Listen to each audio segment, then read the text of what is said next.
সংযুক্ত আরব আমিরাতে আমাদের যে ভাইরা রাস্তায় নেমেছেন, জানেন আসলে রাস্তায় নামলে তাদের যাবজ্জীবন কারাদণ্ড হবে। এই মানুষগুলো কত কষ্ট করে সর্বস্ব বিক্রি করে কিভাবে বিদেশে যান আমরা জানি।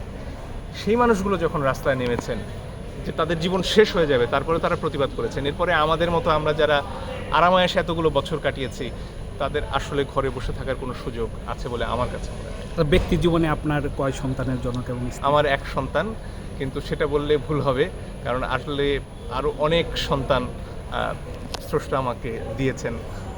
অদ্রি ধীরদত্ত আছে, আপনার স্ত্রী কোন চমৎকার পেশায় একটা আছেন? মেয়ে, সে আমার কন্যার মতোই। হ্যাঁ। আমার স্ত্রী পেশায় চিকিৎসক, একই সাথে পশু পাখি নিয়ে কাজ করা তার জন্য খুব আপনার গুরুত্বপূর্ণ। সন্তানের বয়স কত? আমার সন্তানের বয়স 12 পেরিয়ে 13 হবে খুব শিগগিরই। আর স্ত্রীর কথা বলছিলাম, ওর খুব ইচ্ছা একটা পশু পাখিদের জন্য একটা আশ্রয় তৈরি করা। সেটার কাজও আসলে শুরু হয়ে গিয়েছিল, চট্টগ্রামে করতে চাইছিল ওরা। তো এখন হয়তো এই মহাসংকটে সবার আগে নিজেদের স্বপ্নগুলো বাদ দিয়েও আসলে মানুষের বেঁচে থাকার অধিকারটা রক্ষা করা সবচেয়ে বড় এবং গুরুত্বপূর্ণ সংকট।